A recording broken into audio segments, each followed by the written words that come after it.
Olá, Psi! Seja bem-vinda a mais um vídeo aqui do canal. Eu sou a Monique, mas você já me conhece. Nesse vídeo nós vamos dar continuidade às questões gerais sobre a avaliação psicológica presentes na cartilha de avaliação liberada pelo Conselho Federal de Psicologia em 2022. A gente já vem discutindo várias dessas questões em outros vídeos aqui do canal e temos uma playlist exclusiva sobre esses assuntos. Mas nesse vídeo, o nosso foco é entender um pouco mais sobre a avaliação psicológica remota, com o uso de tecnologias de informação e comunicação, muito importante durante a pandemia. Então, quais são as orientações que a cartilha nos traz a respeito desse tema? Para aprender mais, vem comigo!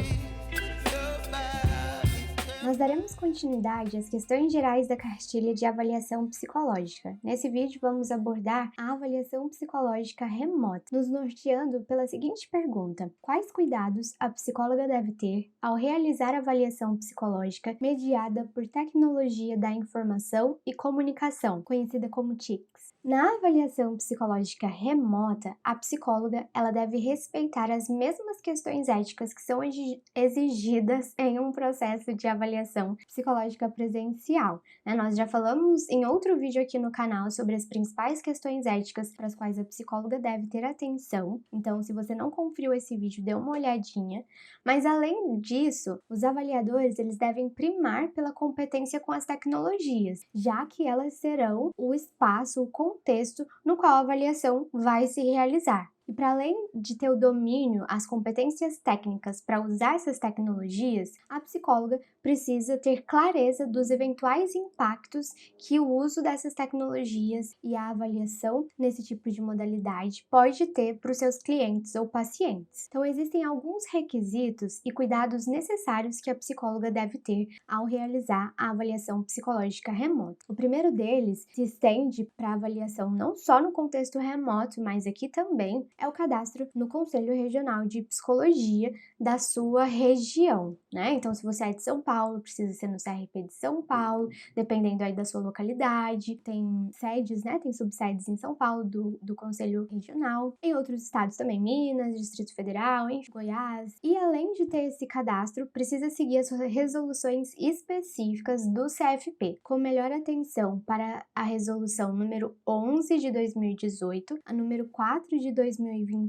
e a resolução que foi recentemente atualizada, que é a número 31 de 2022 e que vai falar sobre os instrumentos padronizados para aplicação remota. Então, a psicóloga precisa ter clareza de que nem todo instrumento que vai ser aplicado presencialmente tem as qualidades psicométricas suficientes para serem aplicados de forma remota. Então, é importante avaliar lá na resolução o que se fala especificamente sobre a aplicação de instrumentos no contexto remoto, combinado? Além disso, é importante atentar-se para que o acesso às TIC, tecnologias de informação e comunicação, e outras pessoas também podem interferir na confiabilidade ou validade dos instrumentos e técnicas utilizados. Então, o contexto remoto, ele está muito mais suscetível à interferência de outras pessoas, como também a ruídos de comunicação. Então, a conexão pode cair, a gente não tem clareza da complexidade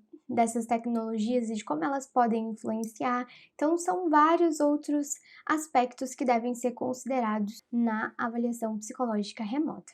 Combinado? Em termos de orientações gerais, então, se você pretende realizar uma avaliação psicológica remota, a cartilha vem sugerir algumas orientações do que você precisa observar. E essas orientações que a cartilha nos traz, ela foi referenciada, ela foi formulada pela American Psychological Association, que é a APA, em 2020. Então, as orientações gerais seguem na seguinte linha. Primeiro, é importante treinar os procedimentos informatizados e remotos antes de os realizar em situações reais com os seus clientes. Então, simule, treine a condução de uma aplicação de um teste, de uma técnica, de uma entrevista, usando esses formatos remotos antes de fato, fazê-lo com o seu cliente. Isso vai te dar a possibilidade, então, de antecipar, o que você precisa se preparar melhor, quais são os eventuais problemas que podem surgir a partir do uso dessa tecnologia e assim prever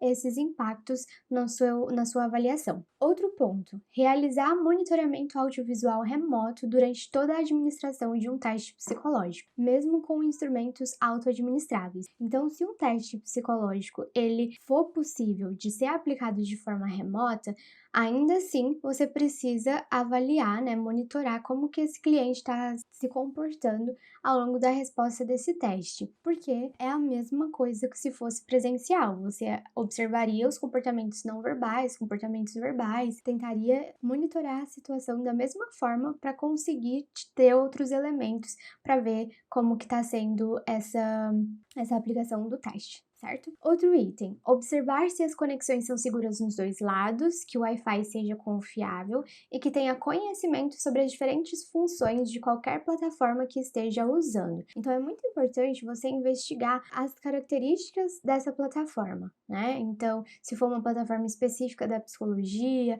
ou se eventualmente precisar ser feita reunião a partir de Google Meet, do Zoom, de outras plataformas, verificar a confiança que você tem enquanto profissional em relação a essas informações, para evitar que outras pessoas entrem, né, ou que essa informação vaze de alguma forma. Considerar as circunstâncias específicas do cliente, tais como idade, especialmente crianças e adultos mais velhos, porque eles podem ter dificuldade a responder os testes de forma remota, né, ou com o uso da própria tecnologia. Condições de saúde mental, deficiências físicas, acesso ao espaço e condições dos testes, por exemplo. Então, a avaliação em um contexto remoto, ela traz muito mais desafios do que a avaliação de forma presencial, porque tem variáveis que não está sob o nosso controle e, consequentemente, conseguir manejá-las fica mais complexo exatamente por essa distância. Então, é preciso ponderar sobre conduzir uma avaliação válida e confiável, levando em consideração as características desse cliente, que é o foco da avaliação.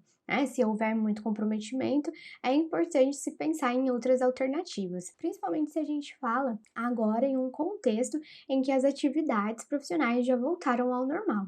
Então, em um cenário de pandemia, a grande possibilidade de se fazer avaliação psicológica era, de fato, de forma remota. E acredito que é até por isso que foi atualizado em termos de orientações sobre como os psicólogos devem se comportar, né? E quais atenções eles precisam ter para avaliação nesse contexto, certo? Então, pós-pandemia, né, agora que as atividades estão sendo retomadas, é ainda mais relevante você ponderar se essa avaliação não pode ser feita de forma presencial. Atentar-se à duração das sessões, considerando as especificidades do sujeito e contexto da aplicação. Então, quando você faz a avaliação presencial, você consegue ter mais controle desse tempo, né? Porque a pessoa chega, ela está ambientada, o contexto foi todo preparado previamente para que ela esteja ali, você tem controle sobre a questão, né, do horário. Já no contexto remoto, a tecnologia, ela pode sofrer oscilações, a conexão pode cair, a pessoa pode ter dificuldades para entrar, enfim, várias coisas podem ir atrasando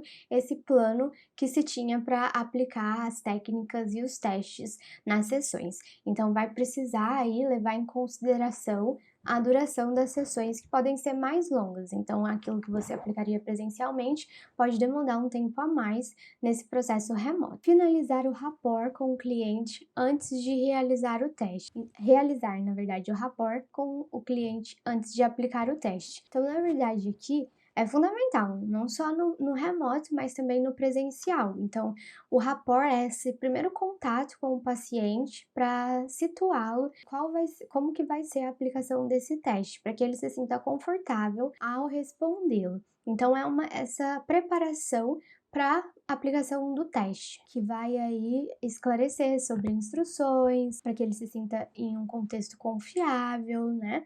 Enfim, estabelecer essa aproximação e esse contato com o cliente para prepará-lo ele para avaliação propriamente dita. Observar o desempenho da pessoa no teste psicológico, intervindo quando necessário e determinar se alguma coisa interrompeu o processo de resposta típico da tarefa.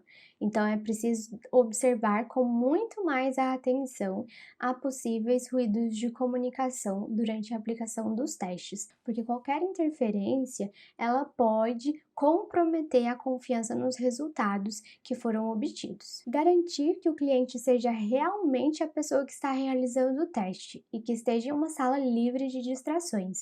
Então, dependendo dos testes, a pessoa precisa desempenhar tarefas e essas tarefas são complexas, exigem atenção, raciocínio, enfim, a dedicação exclusiva daquela pessoa para aquela tarefa em específico. É importante que ela responda ao teste, porque se outra pessoa responder por ela, a avaliação, ela está sujeita a vieses e mais do que isso, ela não reflete as características da pessoa que é o objeto de avaliação, mas sim de uma terceira pessoa que não faz parte aí desse processo. Então, pode comprometer todos os resultados da avaliação e os encaminhamentos e os desfechos pensados a respeito do processo. Manter os mesmos padrões éticos de atendimento que nos serviços tradicionais de avaliação psicológica. Então, como nós vimos lá no início dessa questão, né?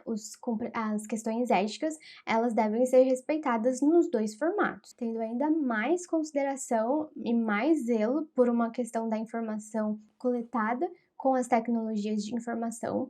Por quê? Porque elas podem vazar, né? Então, se você está gravando, você precisa ter ainda mais o cuidado dessa sessão, se for necessário. É até importante esclarecer se isso é possível também, né? Fazer gravação. Enfim, então, os mesmos padrões éticos, nada a menos, né? O possível é a mais ter cuidados aí para que o processo tenha de fato a confiança, mesma confiança que o presencial. Dificuldades potenciais podem surgir ao realizar uma avaliação psicológica remotamente e devem ser discutidas explicitamente com os avaliandos, que devem conhecer as limitações com antecedência sempre que possível. Então é isso que a gente vem comentando ao longo do vídeo. Essas dificuldades potenciais são de acesso, de estabilidade de conexão, de vazamento de informação, enfim, várias coisas. Então precisa se atentar a isso. O último item das orientações gerais vem nos dizer que é importante atentar para o nível de conhecimento dos clientes sobre tecnologia, pois este pode interferir no desempenho real no teste psicológico. Então é importante ficar atento para essas questões, para que não comprometa o processo de avaliação e os resultados, combinado? Sim, nesse vídeo nós falamos sobre a avaliação psicológica remota. Quais são as orientações gerais que a APA e o Conselho Federal de Psicologia vêm nos oferecer a partir da cartilha de avaliação psicológica? Se esse assunto te ajudou de alguma forma, não se esquece de se inscrever no canal, deixar o seu curtir e, mais do que isso, compartilhar o vídeo com outras pessoas que possam se interessar também pelo tema. Espero ver você aqui em breve e qualquer dúvida que você tiver, deixa aqui nos comentários que eu te ajudo. Nos vemos em breve. Tchau, tchau!